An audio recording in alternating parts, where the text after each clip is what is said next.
En antiguos mapas, al pie del Cáucaso, aparece un nombre extraño, Albania. Pero no la confundan con la Albania que está en Europa. Esta Albania se encontraba entre el mar Caspio y el Cáucaso, en las tierras del actual Azerbaiyán y el sur de Dagestán.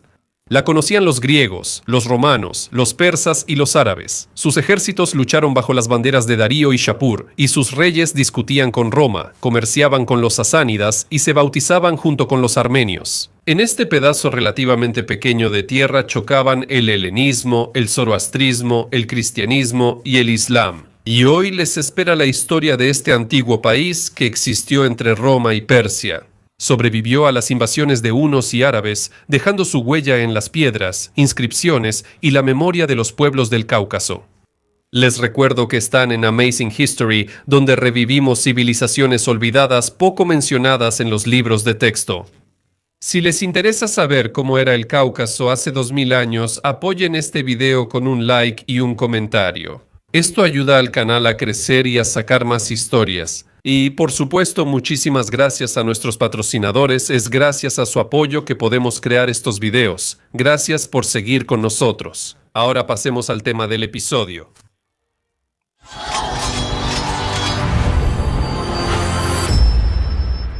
Para los griegos, el Cáucaso no era solo montañas en el mapa, sino el fin de la geografía, donde Prometeo estaba encadenado, donde los argonautas buscaban el vellocino de oro y donde vivían las amazonas. En los textos antiguos, este lugar se describía como severo, rico y casi mítico, donde las leyendas y la geografía se unen en una sola línea del horizonte. Precisamente aquí, entre las montañas y el Caspio, surgió otra Albania, la Albania caucásica. De ella se empezó a hablar por primera vez a finales del primer milenio por griegos y romanos. Eran los albanos, una de las muchas tribus montañosas en el noreste del Cáucaso. Su nombre aún no designaba un estado específico, pero ya se destacaba como una región especial de tierra entre los ríos Kura y Arax, hasta la costa del Caspio y Derbent. La Albania de aquel entonces no tenía fronteras definidas. Las tribus del norte eran nómadas al pie de las montañas. Las del sur cultivaban los valles. Unos vivían de la guerra, otros comerciaban, y los niños vigilaban los pasos por donde llegaban ejércitos extranjeros al Cáucaso. Hablaban decenas de idiomas, adoraban a diferentes dioses, construían casas de barro y piedra y vestían pieles y metales. Y aún así, con el tiempo, estos pueblos empezaron a unirse, primero bajo un mismo nombre y luego bajo el poder de un solo rey. De tribus dispersas en el borde del mundo antiguo, surgió un estado del que pronto hablarían Estrabón, Plinio y generales romanos sobre las tribus del norte. Cuando a mediados del siglo IV a.C., cuando Alejandro Magno marchó hacia el este, la Albania caucásica ya existía, aunque no como un estado centralizado, sino como una tierra consolidada con sus propios jefes y tribus. Antes estuvo muy influenciado por el imperio persa aqueménida. Los persas sabían cómo gobernar las regiones periféricas, no destruían las costumbres locales, sino que las integraban en su sistema general, nombraban sátrapas, recaudaban impuestos y reclutaban guerreros para sus campañas. Y Albania, al parecer, vivía precisamente así, formalmente libre, pero dependiente de la voluntad persa. Cuando Alejandro invadió Asia, los albanos se vieron envueltos en sucesos que parecían lejanos, pero alcanzaron sus montañas. En la batalla de Gaugamela, donde Darío III quiso frenar a los macedonios, participaron destacamentos del norte, incluidos los albanos liderados por el sátrapa Atropato. Su participación no es solo un detalle, es la primera vez que los albanos aparecen como fuerza real junto al gran imperio. Tras la derrota de Darío, cae el poder aqueménida y el Cáucaso experimenta por primera vez estar en la encrucijada de un imperio. Ayer aquí se recolectaba tributo para los persas, hoy ya son observados por los reinos helenísticos. Los arqueólogos observan que, incluso en la arquitectura de esa época, Albania no estaba aislada. Los asentamientos, túmulos y ornamentos recuerdan a los modelos persas, aunque con acentos locales. Pero después de las campañas de Alejandro, todo el oriente fue influenciado por un nuevo viento. Los funcionarios persas fueron reemplazados por gobernantes helenísticos, y en este mundo, Albania ya no parecía un rincón remoto, se encontraba en la encrucijada de civilizaciones, la disciplina persa, las leyendas griegas, la fuerza bárbara y la resistencia caucásica. Cuando a mediados del primer siglo antes de nuestra era Roma finalmente rompió la resistencia de Mitrídates del Ponto, el comandante Cneo Pompeyo avanzó aún más hacia el mismo Cáucaso. Ya no era solo una expedición por gloria, sino un intento de dominar Oriente. A fines del 66 a.C., sus legiones llegaron al río Kurá, frontera entre Armenia y Albania. Pompeyo instaló a sus tropas para invernar, sin prever problemas. Sin embargo, el rey albanés Arois no esperó que el ejército extranjero atacara. Reunió a su ejército, decenas de miles de infantes y unos 12.000 jinetes, y atacó de sorpresa los campamentos romanos. El ataque fue audaz pero desorganizado. La disciplina romana venció y los albaneses fueron rechazados más allá del río. Para Pompeyo, esto fue una señal. Al siguiente año, inició la ofensiva, cruzó el Kura y entró en Albania. La batalla terminó con la completa derrota del ejército albanés. Al ver imposible resistir, Arois envió emisarios a Pompeyo con regalos, rehenes y una carta pidiendo perdón y paz. Así, Albania reconoció por primera vez su dependencia de Roma, pero no como provincia conquistada, sino como aliado subordinado que conservó el trono y el nombre. Pompeyo, satisfecho con la victoria, aceptó la ofrenda y concedió la paz a los albanos. Para él fue otro triunfo. Para los albanos fue la primera experiencia de encuentro con el Imperio Occidental, que volvería a recordar el Cáucaso más de una vez.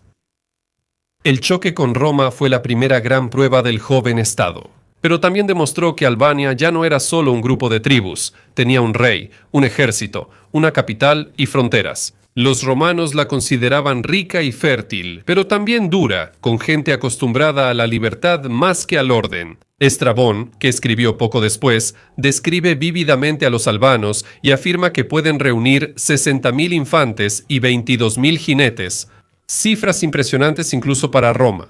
Vivían de manera sencilla, comerciaban sin monedas, intercambiaban productos y metales, cultivaban un poco de trigo, pero eran famosos por sus arqueros y guerreros. Cada tribu tenía su idioma y hace poco se unieron bajo un solo rey. Poco a poco, en Albania empiezan a aparecer ciudades. Plinio menciona a Kabalaca como la capital, y Ptolomeo más tarde enumerará casi una treintena de ciudades, aunque muchas de ellas solo las conocemos por sus nombres. Pero los arqueólogos encontraron allí rastros de calles, construcciones de piedra, murallas defensivas. Ya no era una tierra nómada, sino un lugar donde nace una cultura propia. Para Roma, Albania fue un puesto avanzado distante, símbolo del alcance del imperio. En el primer siglo de nuestra era, Albania era considerada formalmente amiga y aliada de Roma, aunque en realidad conservaba su propia dinastía e independencia interna. La presencia de los romanos aquí la recuerda un testigo silencioso. Una inscripción de piedra en Gobustán, cerca de la actual Bakú, tiene letras latinas talladas y el nombre de un centurión de la 12ª legión que sirvió bajo el emperador Domiciano. Mientras más lejos del mar Mediterráneo, menor era la influencia de las águilas tras las montañas. En Mesopotamia surgía una nueva potencia, Partia, y fueron los partos, no los romanos, quienes se volvieron los vecinos más cercanos de Albania. La influencia parta abarcaba el comercio, las monedas y las costumbres cortesanas. El sur del Cáucaso formaba parte de su mundo cultural, y poco a poco el poder de los arsácidas, la dinastía que gobernaba en Persia, también se extendió al Cáucaso. Primero Armenia, luego Iberia y pronto también Albania fueron gobernadas por ramas de una misma familia. Era un típico compromiso oriental. Los reyes locales conservaban el trono, pero formalmente estaban subordinados al gran rey de reyes. Así, Albania obtuvo su propia dinastía de arsácidas, con sangre persa, pero con carácter caucásico. Fue una época de equilibrio. Albania crecía, construía ciudades, comerciaba y hacía negocios con sus vecinos, pero seguía bajo la presión de las grandes potencias. Roma y Partia estaban en Mesopotamia, y su conflicto inevitablemente alcanzaba el Cáucaso. Cada nuevo tratado entre ellos significaba que alguien en el norte, Armenia, Iberia o Albania, volvía a cambiar de bando. Para los reyes locales, esto era un juego de supervivencia. Hoy eres aliado de Roma, mañana vasallo de Persia, y pasado mañana te aconsejan ser neutral hasta que lleguen nuevas tropas. En el siglo III, los sasánidas surgieron en Persia, derrocaron a los ashkánidas y comenzaron a reconstruir el país desde cero, ya bajo el signo del zoroastrismo y una fuerte centralización. Shapur. Primero no perdió tiempo en negociaciones. Sus ejércitos atravesaron Armenia, primero Beria y Albania, sometiendo todo el Cáucaso. Albania dejó de ser aliada y se convirtió en una provincia dentro del enorme imperio. Así inició una nueva era. Los gobernantes albanos regresaron con su título real, pero su poder dependía del Shahanshah. Cada paso, cada misión diplomática, cada matrimonio dinástico pasaba por Ctesifonte. A cambio, los sasánidas protegían de los nómadas del norte y ofrecían acceso a rutas comerciales. Para algunos, esto parecía una pérdida de independencia, pero para los propios albanos era una oportunidad de sobrevivir. Entre Roma y Persia, los romanos, por supuesto, no se resignaron. A finales del siglo III volvieron a lanzar una ofensiva y después de la victoria del emperador Galerio sobre Shapur II, firmaron la paz de Nisibis. Armenia e Iberia quedaron bajo control romano. Albania quedó bajo control de los sasánidas. De hecho, se encontraba en la frontera de los mundos, y esa frontera determinaría todo su destino futuro. El siglo IV marcó cambios en la Albania caucásica. Los imperios dividían el mundo, peleando no solo con armas, también con la fe. Roma eligió una nueva religión. Con Constantino, el cristianismo dejó de ser perseguido y se volvió la fe oficial del imperio. Y poco después, Armenia fue el primer reino en Oriente en declararse cristiano, y desde ahí la nueva fe empezó a penetrar lentamente hacia el norte. Al principio, el cristianismo llegaba discretamente y coexistía con las antiguas costumbres, en casas donde aún se encendían luces para los dioses del fuego. La influencia de Armenia y sus misioneros aumentaba, y con el tiempo Albania tuvo sus propios predicadores, comunidades y templos. La leyenda cuenta que el rey Urnair, descendiente de los arsácidas, fue él mismo a Armenia para ser bautizado por San Gregorio el Iluminador. Este paso fue clave. Desde finales del siglo IV, el cristianismo es la religión oficial de los reyes albanos. Junto con la cruz llegaron nuevas escrituras, iglesias de piedra y una forma especial de arte, donde los ornamentos orientales se entrelazaron con símbolos cristianos. La nueva fe también trajo un peligro. Los sasánidas, los gobernantes persas, consideraban el cristianismo una amenaza política cercana. Unía el Cáucaso con Roma, y los Shahanshahs temían que sus súbditos escucharan no al rey, sino al obispo, y no a Ctesifonte, sino a Constantinopla. La religión se volvió un arma. Roma respaldaba a sus fieles, y Persia buscaba restaurar el zoroastrismo, adorando el fuego y fuerzas celestiales. El conflicto estalló en tiempos del rey Vaachei y sus sucesores. Los gobernantes albanos intentaban mantenerse entre dos mundos, bautizarse para no quedarse atrás de Armenia, pero sin irritar demasiado a Persia. Algunos príncipes aceptaban la nueva fe sinceramente, otros solo por razones políticas. A veces, regiones enteras, bajo la presión del Shahanshah o de los sacerdotes locales, volvían al zoroastrismo y cada generación empezaba de nuevo. Se bautizaban, luego renegaban y después volvían otra vez bajo el signo de la cruz. A mediados del siglo V, los sasánidas decidieron poner fin a estos vaivenes. Shahanshah. Yesiger II ordenó a los cristianos del imperio, de Mesopotamia al Cáucaso, convertirse al zoroastrismo. Armenios, iberos y albanos respondieron con una rebelión. En el año 451, en la llanura de Abarair, tuvo lugar una batalla decisiva. Las fuerzas cristianas fueron derrotadas, pero la fe sobrevivió. Tras la derrota, el rey Vache II tuvo que aceptar el zoroastrismo para salvar al país de la destrucción. Pero cuando llegó al poder un nuevo Shahanshah, Peroz I Vache volvió a cambiar, regresó al cristianismo e incluso abrió un paso para que las tribus del norte atacaran a los persas. La respuesta fue dura. El ejército persa incendiaba ciudades y los hunos blancos entraron por la garganta de Darial. Albania estuvo en ruinas 3 años hasta que se firmó la paz. Vache mantuvo el trono, pero cedió el poder y se retiró solo. Cuando se disipó el humo de las guerras y Albania se recuperó de la devastación, subió al trono un nuevo gobernante, Pachagán, a quien más tarde llamarían el Piadoso, sobrino de Vache. Segundo, heredó un país donde fe, poder y miedo se mezclaban desde hace tiempo. Durante casi un siglo, el pueblo vivió bajo la cruz y el altar de fuego, hasta que Pachagán decidió ponerle fin. Los historiadores lo describen como un hombre profundamente religioso y al mismo tiempo firme. No solo profesaba el cristianismo, sino que intentaba purificarlo de todo lo que se había acumulado durante años de compromisos. Con él iniciaron las reformas en Albania. Expulsó a los sacerdotes zoroastrianos, restauró las iglesias destruidas, devolvió a los sacerdotes exiliados, prohibió los sacrificios humanos y los rituales paganos que aún se realizaban en secreto en las montañas.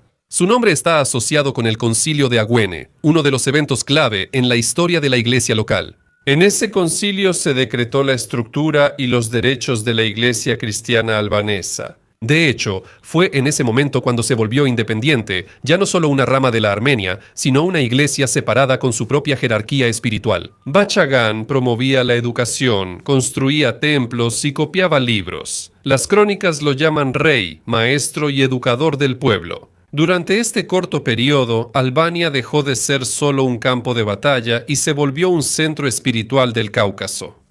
El poder de Bachagán era frágil.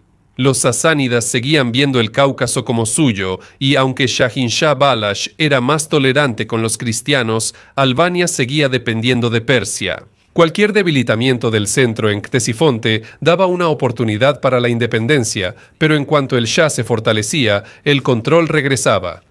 Bachagán se equilibraba entre la sumisión y la autonomía, tratando de no despertar sospechas y al mismo tiempo fortalecer el país desde dentro. De sus últimos años se sabe poco. Algunas versiones dicen que murió de forma natural y otras que falleció en una rebelión con Nati. Con su partida terminó la línea de los reyes arsácidas de Asia y Albania, la dinastía que gobernó Armenia e Iberia. Cuando la dinastía arsácida llegó a su fin, el poder en el país pasó a quienes estaban más cerca del Shahanshah, los designados y gobernadores persas, a quienes se les llamaba marzbanes. Formalmente, Albania seguía considerándose un reino, pero ahora el rey era solo un título y el poder real pertenecía al representante de los sasánidas. El marzbán gobernaba en nombre del Shah, recaudaba impuestos, dirigía el ejército y controlaba la iglesia.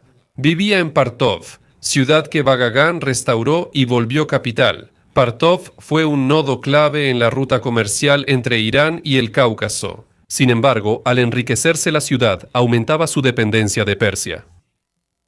Al inicio, los sasánidas toleraban a los cristianos, pero tras perder ante Bizancio, su política cambió. Los Shahanshahs consideraban a los cristianos aliados o enemigos, ya que su fe los vinculaba más con Roma que con Persia. Comenzaron nuevas restricciones y la iglesia otra vez estuvo bajo presión. Parte de la nobleza aceptó compromisos, pero el clero resistió y mantuvo su influencia en las tribus montañesas. Así, Albania se volvió un país donde poder y fe tomaron caminos distintos. Mientras tanto, en las fronteras del norte surgió otro jugador. Los házaros, nómadas de las estepas del Caspio, a veces invadían el Cáucaso, exigían tributo y formaban alianzas temporales con Bizancio o Persia. Para ellos, Albania era un patio de paso. Cada incursión dejaba incendios y nuevas ruinas tras de sí. La nobleza albanesa, sin un centro fuerte, buscaba protección de cualquiera para sobrevivir. Mientras tanto, Bizancio observaba todo esto desde fuera.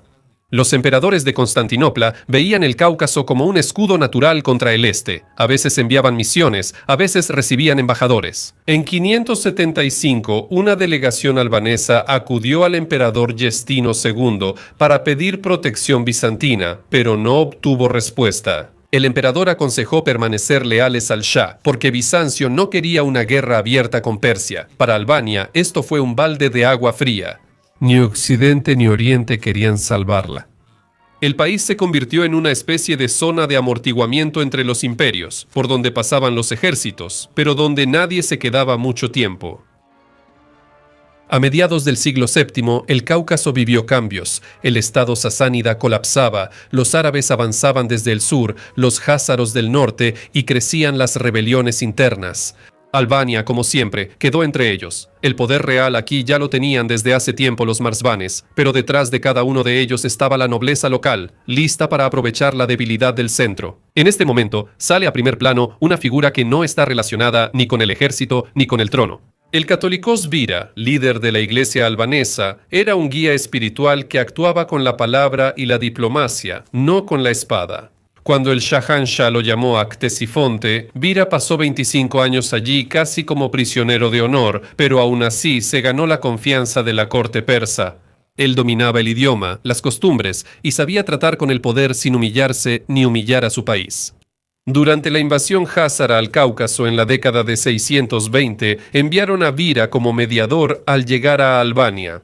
Las crónicas relatan que persuadió a los líderes de no dañar templos ni destruir ciudades, demostrando que el poder espiritual superó al militar. Después de que los sasánidas recuperaron el control, Vira regresó a casa ya como una persona de enorme autoridad, y fue él quien desempeñó un papel decisivo en la aparición de la nueva dinastía de los Mihránidas. Estas personas provenían de la antigua ciudad persa de Mihrán, una de las 7 casas nobles de Irán. Uno de los representantes de la familia, Varas Grigor, estaba casado con la hija del Shahanshah y gozaba de su favor. Por iniciativa del católico Svir, Varas Grigor recibió el título de gobernante de Albania. Formalmente, esto parecía un nombramiento desde Ctesifonte, pero en realidad era como la restauración de una dinastía nacional, aunque con raíces persas. La nueva dinastía también navegaba entre la fe y la lealtad. Mantenían el cristianismo, pero no rompían con Persia. Su posición era inestable, pero precisamente eso los salvaba. Mientras los vecinos guerreaban, Albania sobrevivía por su flexibilidad y cautela. Después de la muerte de Varas Grigora, el poder pasó a su hijo Javanshir, quien fue criado en la corte persa.